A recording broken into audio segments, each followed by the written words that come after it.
बच्चों, आज की इस वीडियो में हम बात करेंगे कक्षा 9 विज्ञान अध्याय 6 उत्तक। आज इस चैप्टर के नोट्स के बारे में हम बात करेंगे। तो चलिए स्टेप बाय स्टेप चलते हैं हम लोग। तो इसमें दिया है पहला अध्याय एक नज़र में। इसके कहने का मतलब है कि इस पूरे अध्याय में क्या है। तो सबसे पहले देखिए हेडिंग है हमारा उत्तक। तो उत्तक के बारे में हम जानेंगे कि उत्तक क्या होता है। तो उत्तक है एक, और इसके दो पार्ट होते हैं। पहला पार्ट है इसका पादप उत्तक और दूसरा पार्ट है जंतु उत्तक। तो बस हम यहीं तक रहेंगे, और बाकी आपको देखना हो तो आप देख सकते हैं वीडियो को रोककर, और बाकी हम आगे चलते हैं अपने। पहला है पादप उत्तक और दूसरा है जंतु उत्तक। ये उत्तक के दो प्रकार हैं मेन। तो आगे हम चलते हैं, इसमें देख लेते हैं हम पहले कि उत्तक क्या होता है। तो देखिए, उत्तक एक कोशिकाओं का समूह होता है जो उद्भव और कार्य की दृष्टि से एक समान होता है, उसे हम लोग उत्तक कहते हैं। सिंपल सी भाषा में यदि आप याद रखना चाहते हैं तो इसको कह सकते हैं, ये कोशिकाओं का समूह होता है उत्तक, जो कि कार्य की दृष्टि से एक समान भी होता है, उसे हम लोग उत्तक कहते हैं। और उत्तक विज्ञान हिस्टोलॉजी यानी कि उत्की जिसको बोला जाता है। उत्की क्या होता है? उत्की में उत्कों का अध्ययन किया जाता है, जिसको इंग्लिश में बोलते हैं हिस्टोलॉजी। आगे है एक कोशिकीय जीवों में सामान्यतः एक कोशिका के अंदर सभी महत्वपूर्ण क्रियाएं होती हैं, जैसे पाचन होता है, श्वसन, उत्सर्जन क्रियाएं होती हैं। तो इस प्रकार देखेंगे कि जो एक कोशिकीय जीव होते हैं उनमें एक कोशिका अंदर होती है, उनकी क्रियाएं क्या क्या होती हैं? पाचन, श्वसन, उत्सर्जन और बाकी क्रियाएं होती हैं। अब अगला है देखिए बहुकोशिकीय जीव। पहला है एक कोशिकीय जीव और दूसरा है हमारा बहुकोशिकीय जीव। इसमें क्या होती है? बहुकोशिकीय जीव में सभी महत्वपूर्ण कार्य कोशिकाओं के विभिन्न समूहों द्वारा की जाती है।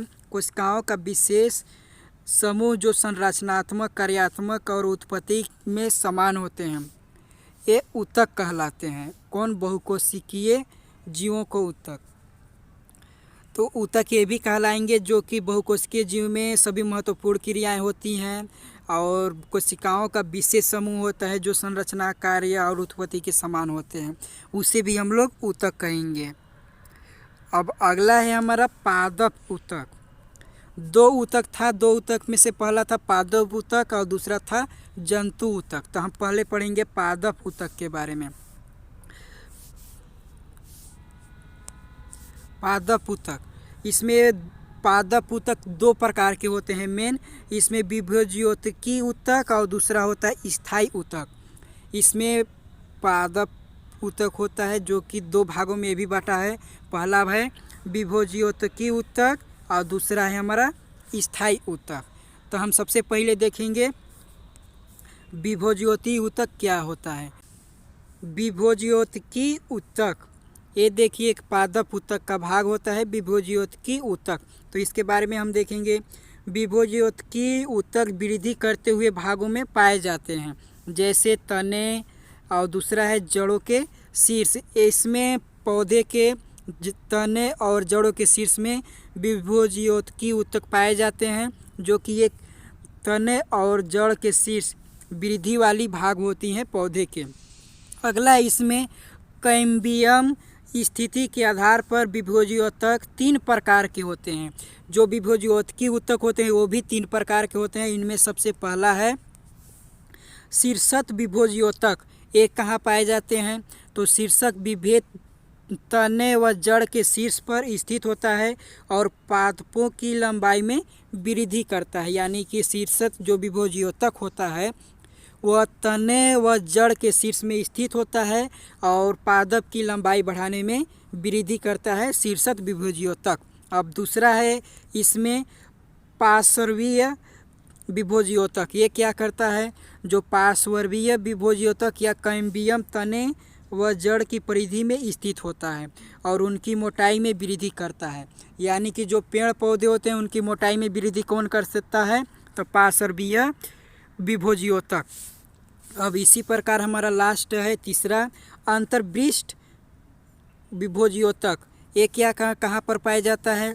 तो देखिए अंतर्विष्ट विभोज्योतक पत्तियों के आधार पर टहनियों के पर वह दोनों ओर स्थित होता है, यानी कि पत्ती और टहनी दोनों में स्थित होता है अंतर्विष्ट विभोज्योतक। और यह इन भागों को वृद्धि भी करता है, कौन सी? पत्ती और टहनियों को। तो इस प्रकार हमारा विभोज्योतक ऊतक हो गया। आगे चलते हैं। आगे है हमारा विभोज्योतकी ऊतक की विशेषताएं। इसमें हमें देखना है कि इनकी क्या विशेषताएं पाई जाती हैं।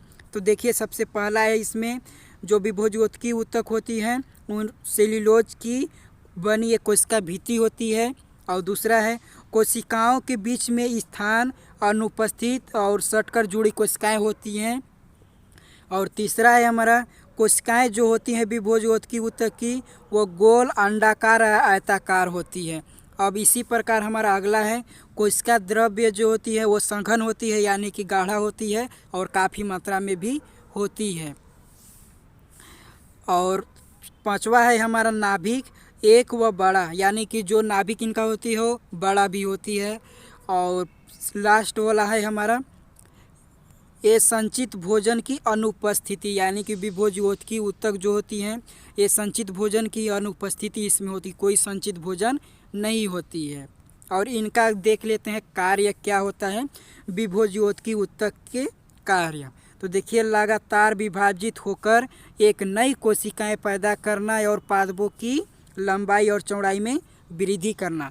तो आप इसे याद रखेंगे कि विभोज्योतकी ऊतक का कार्य क्या होता है? पौधे की लंबाई चौड़ाई को वृद्धि करना और नई कोशिकाओं को पैदा करना, यही इसका कार्य होता है विभोज्योतकी ऊतक का। तो आगे देखते हैं। अब हमारा दूसरा था स्थायी ऊतक।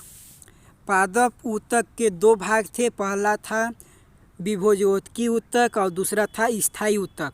तो हमारा विभोज्योतकी ऊतक समाप्त होता है और अगला हमारा आता है स्थायी ऊतक। तो स्थायी ऊतक भी हम देख लेते हैं क्या होता है। स्थायी ऊतक ये विभोज्योतकी ऊतक से ही उत्पन्न होता है, जो कि लगातार विभाजित होकर विभाजन की क्षमता खो देती है। ये स्थायी ऊतक जो होती है वो विभोज्योतकी ऊतक से ही उत्पन्न होती है, लेकिन लगातार विभाजन होकर विभाजन की क्षमता भी खो देती है। अगला है इसी प्रकार यदि हम इनका आकार की बात कहें तो मोटाई निश्चित होती है और ये जीवित या मृत दोनों हो सकते हैं। स्थायी ऊतक की कोशिकाओं के कोशिका द्रव्य में रिक्तिकाएँ होती हैं, यानी कि बीच में जगह होती हैं। और इसी प्रकार हमारा तीसरा है एक सरल कोशिका एक विशिष्ट कार्य करने के लिए स्थायी रूप और आकार प्राप्त करती हैं, उसे विभेदीकरण कहते हैं। जो पौधे में विभेदीकरण होती है वह स्थायी ऊतक के कारण होती है, जो कि सरल कोशिका एक विशिष्ट कार्य करने के लिए स्थायी रूप से आकार प्राप्त कर लेती है, उसे हम लोग विभेदीकरण भी कहते हैं। अब इसी प्रकार अगला है हमारा आकृति व संरचना के आधार पर स्थायी ऊतक दो प्रकार के होते हैं। तो यहाँ पर देखिए जो विभोज्योतकी ऊतक था वो 3 प्रकार के थे और जो स्थायी ऊतक है वो 2 प्रकार के होते हैं। कौन कौन सी? तो इसमें सबसे पहला है सरल ऊतक और दूसरा है संरक्षी ऊतक। सरल ऊतक क्या होता है? यह केवल एक ही प्रकार की कोशिकाओं का समूह होता है और ये 2 प्रकार के होते हैं। इसमें सरल ऊतक जो होती है वो 2 प्रकार की होती हैं। इनमें पहला है आपका संरक्षी ऊतक और दूसरा है संभरण ऊतक। ये सरल ऊतक के 2 भाग होते हैं। अब हम अगला देखते हैं। दूसरा है हमारा एपिडर्मिस। और जो संरक्षी ऊतक है उसका मुख्य कार्य होता है सुरक्षा करना पादपों की। और दूसरा है हमारा सरल ऊतक के बाद एपिडर्मिस। तो देखिए एपिडर्मिस क्या होता है? पौधे के सभी भाग जैसे पत्तियां, फूल, जड़ व तने सबसे बाहरी भाग परत जो होती है वो एपिडर्मिस कहलाती है। जो एपिडर्मिस होती है वो क्यूटिकल से ढकी होती है। और क्यूटिन क्या होती है? एक मोम जैसा जल सा एक प्रतिरोधी पदार्थ होता है जो कि जल को अंदर जाने से भी रोकता है और कोशिकाओं द्वारा स्त्रावित किया जाता है। ये जो क्यूटिन पाई जाती है और अधिकतर पौधों में एपिडर्मिस के साथ साथ सूक्ष्म छिद्र पाए जाते हैं जिन्हें रंध्रा स्टोमेटा कहते हैं। स्टोमेटा में 2 गाढ़ कोशिकाएं पाई जाती हैं, वो आगे मिल सकती है, यहाँ तो फिर दिया नहीं गया है। और इसी तरह से हम देख लेंगे एपिडर्मिस जो होती है उसके साथ साथ एक छिद्र होता है एक, जिसको रंध्रा स्टोमेटा कहते हैं। तो देख लेते हैं एपिडर्मिस का कार्य क्या होता है। एपिडर्मिस का कार्य होता है जिस प्रकार हमारे शरीर में एपिडर्मिस का कार्य होता है हमारे शरीर को रक्षा करना, उसी प्रकार एपिडर्मिस पौधे को भी सुरक्षा करती है। और एपिडर्मिस के क्यूटिकल वाष्पोत्सर्जन को रोकती है जिससे पौधा सुलझने से बच जाती है। और तीसरा है हमारा स्टोमेटा द्वारा गैसों के आदान प्रदान में सहायता व वाष्पोत्सर्जन में सहायता मिलता है। ये एपिडर्मिस का कार्य रहा पौधे में। और इस प्रकार हमारा अगला हेडिंग आता है कार्क, जिसको छाल बोला जाता है। ये जो पौधे की बाहरी भागों में होती है उसे कार्क बोला जाता है या छाल भी बोल सकते हैं। पौधे की लगातार वृद्धि के कारण जड़ तने की परिधि में उपस्थित ऊतक कार्क में बदल जाती है और इन कोशिकाओं भित्ति सुबेरिन के जमाव के कारण मोटी हो जाती है। जो छाल होती है वो सुबेरिन नामक एक पदार्थ पाई जाती है उसमें, जिसके कारण वो छाल मोटी हो जाती है। कार्क कोशिकाओं जल व गैस दोनों के प्रवाह को रोकती है। जो कार्क होती है वो पौधे के अंदर जल और गैस दोनों को प्रवाह को रोकती है। और इसी प्रकार यदि हम उसका मेन कार्य देख लेते हैं तो क्या कार्य है कार्क का, तो देखिए कार्क झटके व चोट से पौधों को बचाता है। यह बहुत हल्का जलरोधक संपीड्य होता है और कार्क का उपयोग कुचालक व झटके सहने वाले पदार्थ के रूप में किया जाता है। तो आप समझ ही गए होंगे। और यहाँ पर दिया है कुछ चीज़ों में विभिन्नता दिया है यानी अंतर दिया है स्टोमेटा और कार्क। स्टोमेटा और कार्क में इसमें अंतर दिया है तो इसे हम लोग देख लेंगे। तो देखिए स्टोमेटा, ये पत्तियों के एपिडर्मिस में बहुत से सूक्ष्मदर्शीय छिद्र होते हैं जो कि वृक्क के आकार की गाढ़ कोशिकाओं से घिरी होती है, स्टोमेटा कहलाती है। स्टोमेटा हम किसे कहेंगे, जो देखिए एपिडर्मिस, जो पौधे की एपिडर्मिस है उनमें एक छिद्र पाई जाती है, छोटे छोटे छिद्र होते हैं उसमें, उसे हम लोग स्टोमेटा कहते हैं। और इनका मुख्य कार्य क्या है, कार्बन डाइऑक्साइड और ऑक्सीजन का आदान प्रदान करना और जल का वाष्प रूप में ह्रास करना। अब इसी प्रकार कार्क देख लेते हैं। दूसरा है कार्क। देखिए जब पौधे होते हैं जड़ें और तने वृद्धि हो जाते हैं जब पौधे के, तो देखिए द्वितीयक मेरिस्टेम एपिडर्मिस के बाहर की ओर ढकेल देती है, यानी कि जो कार्क होती है उसे इसी प्रकार से बनती है। जब बाहर ढकेल देती है तो पौधे के तने के बाहरी भाग में कई स्तरों में कार्क या पौधे की छाल के रूप में इकट्ठे हो जाते हैं, उसे हम लोग कार्क बोलते हैं। इनके बीच में किसी भी प्रकार का अंतरावकाश नहीं होती है, ये कोशिकाओं के सुबेरिन के जमने से होता है। देखिए जब जड़ें और तने जब पौधे की वृद्धि करने लगती है तो उसमें एपिडर्मिस को बाहर ढकेल देती है, जिसके सुबेरिन नामक पदार्थ भी पाई जाती है, जिनके जमाव होने के कारण धीरे धीरे ये मोटा हो जाता है और वही मोटा होकर कार्क में बदल जाता है, इसे छाल भी बोला जाता है। तो इस प्रकार हमारा स्टोमेटा और कार्क के बीच कुछ डिफरेंट रहा। अगला हम चलते हैं।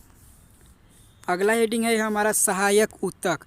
जिस प्रकार हमारा पादप ऊतक और जंतु ऊतक है उसी प्रकार हमारा सहायक ऊतक भी कुछ हैं, जो देखिए ये 3 प्रकार के पाए जाते हैं। पहला है इसमें पैरेनकाइमा, दूसरा है कोलेनकाइमा और तीसरा है स्क्लेरेनकाइमा। ये सहायक ऊतक हैं। आप इसको ध्यान से भी देखेंगे कि सहायक ऊतक हमें कौन कौन से हैं। तो इसमें पहला है पैरेनकाइमा, कोलेनकाइमा और स्क्लेरेनकाइमा। तो सबसे पहले हम देखेंगे पैरेनकाइमा, ये क्या होता है। तो देखिए पैरेनकाइमा समान व्यास वाली जीवित कोशिकाएं होती हैं और इनकी आकार की बात कहें तो गोल, अंडाकार, बहुभुजीय व लंबी होती हैं और कोशिका भित्ति पतली व कोशिका द्रव्य संघन यानी कि गाढ़ा होती है। और लास्ट है इसका कोशिका के मध्य में केंद्रीय रिक्तिका। रिक्तिका के मतलब होता है बीच में स्थान। और इनकी स्थिति की बात कहें अगर पैरेनकाइमा के, तो पौधे के सभी भागों में उपस्थित, जैसे जड़, तना, पत्ती, फूल में होती है। कौन से? तो पैरेनकाइमा। अब इनके कार्य हम देखेंगे, पैरेनकाइमा का कार्य क्या होता है। तो देखिए, पैरेनकाइमा का कार्य होता है भोजन को संचित कर इकट्ठा करना, यांत्रिक मजबूती प्रदान करना और भोजन को एकत्रित करना। ये किसकी काम है? पैरेनकाइमा का। और पौधे के अपशिष्ट पदार्थ जैसे गोंद, रेजिन, क्रिस्टल, टेनिन इकट्ठा करना। अपशिष्ट पदार्थ जैसे हमारे शरीर में अपशिष्ट पदार्थ होते हैं, उसी प्रकार पेड़ पौधे में भी होते हैं। अब अगला है हमारा पैरेनकाइमा कोशिका का रूपांतरण, यानी कि बदलना। रूपांतरण मतलब होता है बदलना। तो जब पैरेनकाइमा कोशिकाओं में क्लोरोप्लास्ट पाया जाता है तो वह हरे रंग की क्लोरेनकाइमा कहलाती है। यानी कहने का मतलब है कि जब पैरेनकाइमा कोशिकाओं में क्लोरोप्लास्ट पाई जाती है जो कि हरे रंग की होती है, तो उसे हम क्या कहेंगे? क्लोरेनकाइमा कहलाती है। तब ये प्रकाश संश्लेषण करके भोजन बनाती है। कौन से? तो पैरेनकाइमा बनाती है। ये कोशिकाएं पत्तियों व नवजात तनों के बाह्य आवरण में पाई जाती है। कहाँ पाई जाती है पैरेनकाइमा? जो कि क्लोरेनकाइमा है वो कहाँ पाई जाती है? तो कोशिकाओं पत्तियों और नवजात तनों के बाह्य आवरण में पाई जाती है, यानी कि बाहरी भागों में पाई जाती हैं। अगला है हमारा इसमें, जब पैरेनकाइमा कोशिकाओं के बीच अंतः कोशिकीय स्थान बढ़ जाती है तो इन कोशिकीय स्थान में वायु भर जाती है। यानी कि जब कोशिकाओं के बीच अंतः कोशिकीय स्थान बढ़ जाती है तो उनके बीच में वायु भर जाती है, तब ये एरेनकाइमा कहलाती है। देखिए, आप ध्यान से देखेंगे कि जब पैरेनकाइमा में एक क्लोरोप्लास्ट पदार्थ पाए जाते हैं जो कि हरे रंग के हो जाते हैं, तो उसके क्या बोलेंगे? क्लोरेनकाइमा बोले जाएंगे। यदि उनके बीच में, कोशिकाओं के बीच में वायु भर जाए तो उसे हम कहेंगे एरेनकाइमा, जिससे कि पौधे हल्के हो जाते हैं और यह गुण पौधों के उत्प्लावन बल प्रदान करती है। उत्प्लावन बल यानी कि जैसे कि जल में चलने के लिए जो बल प्रदान करती है वो उत्प्लावन बल होती है, और ये अधिकतर जलीय पौधों में पाई जाती है। कौन से गुण? एरेनकाइमा का गुण। तो इस प्रकार हमारा एरेन हो गया कौन सी? पैरेनकाइमा। अब दूसरा है हमारा कोलेनकाइमा। कोलेनकाइमा के बारे में हम देखेंगे क्या होता है। तो देखिए, पैरेनकाइमा के समान जीवित कोशिकाएं कुछ क्लोरोफिल युक्त होती हैं और इसकी जो कोशिका भित्ति होती है वो पतली होती है।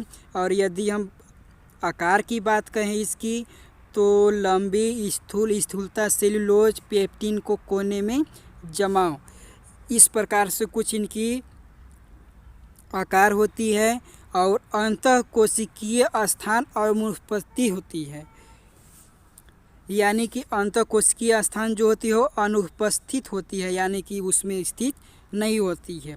और लास्ट है बाह्य त्वचा के नीचे उपस्थित। अब इसी प्रकार हमारा इनके कार्य हम देख लेते हैं। देखिए, यांत्रिक शक्ति प्रदान करना, क्लोरोफिल के कारण शर्करा व स्टार्च के निर्माण करना, एक कोलेनकाइमा का कार्य है। अब अगला हमारा आता है स्क्लेरेनकाइमा। देखिए, स्क्लेरेनकाइमा दो प्रकार की होती है, एक फाइबर होता है और दूसरा होता है स्क्लेरिड्स होता है।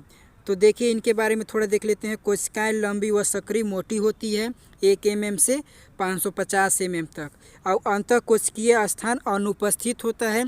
सामान्यतः दोनों सिरों पर पैनी लगी होती है और जीव द्रव्य रहित व मृत होती है। और लास्ट है हमारा लिग्निन, कोशिका भित्ति को मोटा कर देता है। अब इसका स्थिति के बारे में बात करते हैं। तो स्थिति है इनकी, स्क्लेरेनकाइमा कोशिका में कोर्टेक्स, मोटाई, फ्लोएम और कठोर बीज वाले होते हैं। यानी कि जो स्क्लेरेनकाइमा होती है, कोशिकाएं जो होती हैं इनके कोर्टेक्स, मोटाई, फ्लोएम और कठोर बीज वाले होते हैं, जैसे आम हो गया, नारियल हो गया, बादाम आदि में पाए जाते हैं स्क्लेरेनकाइमा। इसके साथ स्क्लेरेनकाइमा कोशिकाएं लंबी, संकरी व लिग्निन युक्त होती है। और पौधे की छाल, नारियल की रेशे स्क्लेरेनकाइमा कोशिकाएं के उदाहरण है। ये आपको उदाहरण मिल रहे हैं आम, नारियल, बादाम। तो इस प्रकार इनकी स्थिति हुई। अब अगला देखते हैं कौन सी ऑप्शन आती है। तो आप यहाँ पर देख सकते हैं इनमें कुछ पिक्चर दिए हैं। ये फाइबर का है और इसके लिए रीड्स के है, और ये नारियल का इसमें पिक दिया गया है। तो इसमें और आगे बढ़ते हैं तो कुछ इसमें विभिन्नता भी दिखाई जा रही है पैरेनकाइमा, कोलेनकाइमा और स्क्लेरेनकाइमा को। तो देख लेते हैं इनमें क्या डिफरेंट पाई जाती है, पैरेनकाइमा, कोलेनकाइमा और स्क्लेरेनकाइमा के बीच क्या अंतर है। तो देखिए सबसे पहले है पैरेनकाइमा। इसकी कोशिका भित्ति क्या होती है, पतली होती है। और कोलेनकाइमा की कोशिका भित्ति जो होती है वह असमान रूप से मोटी व पतली होती है, यानी कि दोनों होती है मोटी और पतली। और स्क्लेरेनकाइमा की बात कहें तो मोटी कोशिका भित्ति वाली होती है। यदि दूसरा अंतर की बात कहें तो कोशिका द्रव्य संघन यानी कि गाढ़ा होती है, जीवित होती है। और इसमें कोलेनकाइमा कुछ उससे कम होती है, और स्क्लेरेनकाइमा तो मृत कोशिका द्रव्य वाली होती है, यानी कि अनुपस्थित होती है इसमें कोशिका द्रव्य। और तीसरी ऑप्शन बात कहें तो रिक्तिका बड़ी व मध्य में और रिक्तिका छोटी व एक तरफ होती है, और इसमें स्क्लेरेनकाइमा में अनुपस्थित होती है। अब चौथा की बात कहें आकार की तो इसमें गोल और अंडाकार होती है, और कोलेनकाइमा लंबी, स्थूल और गोल आकार का होता है। स्क्लेरेनकाइमा लंबी, संकरी, मोटी और अनेक आकार की पाई जाती है। फ्रेंड है हमारा भोजन को ये संचित रखते हैं, पैरेनकाइमा भोजन को संचित रखते हैं, और ये पेक्टिन के कोनों में जमाव करते हैं। और लिग्निन का जमना, लिग्निन किस में पाई जाती है तो स्क्लेरेनकाइमा में, पेक्टिन तो कोलेनकाइमा में। और जो पैरेनकाइमा होती है वो भोजन को संचित रखती है। अब नेक्स्ट है हमारा कुछ कोशिकाओं प्रकाश संश्लेषण करती हैं, किसमें, पैरेनकाइमा में। कुछ प्रकाश संश्लेषण करती है, इसमें कोलेनकाइमा में भी, और जो स्क्लेरेनकाइमा होती है वो नहीं करती हैं। अब लास्ट है हमारा कोशिका स्थान उपस्थित होती है, और अनुपस्थित कोलेनकाइमा में होती है, और स्क्लेरेनकाइमा में भी अनुपस्थित होती हैं कोशिका स्थान। तो इस प्रकार हमारा तीनों के बीच कुछ डिफरेंट रहा। तो अगले पे हम चलते हैं। अगला है हमारा जटिल स्थायी ऊतक। जटिल ऊतक भी बोलते हैं इसे। तो देख लेते हैं ये क्या होता है जटिल। तो इसमें पहला है वे ऊतक जो दो या दो से अधिक प्रकार की कोशिकाओं से मिलकर बने होते हैं जटिल स्थायी ऊतक कहलाते हैं। वे ऊतक जो दो या दो से अधिक प्रकार की कोशिकाओं से मिलकर बने होते हैं उसे जटिल या स्थायी ऊतक कहेंगे, या इसमें जटिल स्थायी ऊतक कहेंगे। और ये होती है, ये दो प्रकार की होती है। पहला है इसमें जाइलम और दूसरा है फ्लोएम, जो कि पौधे की जड़ों में पाई जाती है।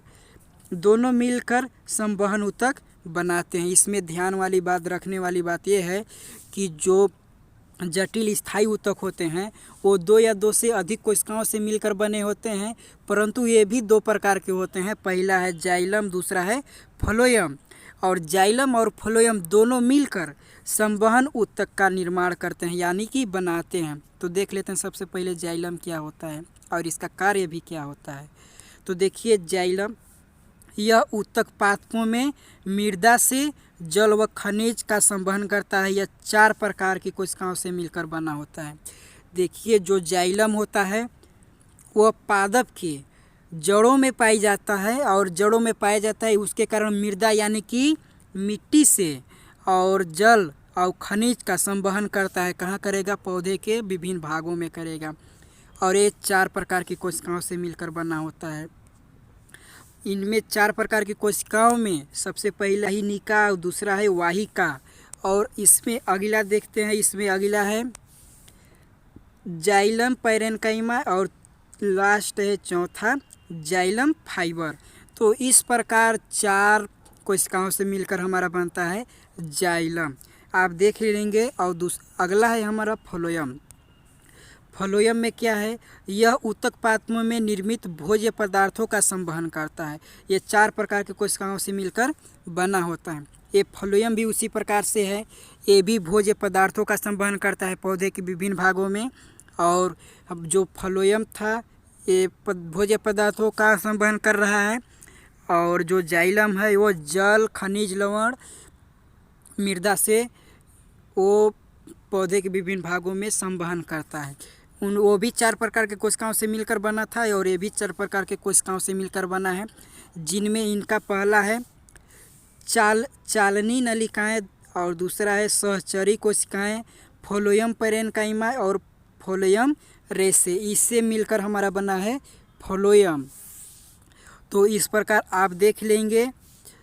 और अगला है हमारा इसमें जाइलम एवं फ्लोएम में अंतर। जाइलम और फ्लोएम में क्या अंतर है इसके बारे में देखा जा रहा है। तो देखिए, जाइलम और फ्लोएम, ये मृत कोशिकाएं पाई जाती है जाइलम में और जीवित कोशिकाएं पाई जाती है फ्लोएम में। और दूसरा है कोशिका भित्ति मोटी होती है, कोशिका भित्ति सामान्यतः पतली होती है फ्लोएम की। और तीसरा है लिग्निन कोशिका भित्ति को मोटे कर देती है। लिग्निन किस में पाई जाती है? तो जाइलम में पाई जाती है। और देखिए कोशिका भित्ति सेल्यूलोज की बनी होती है फ्लोएम की। और इसमें चौथा देखें तो वाहिनिका और वाहिका पाई जाती है किसमें?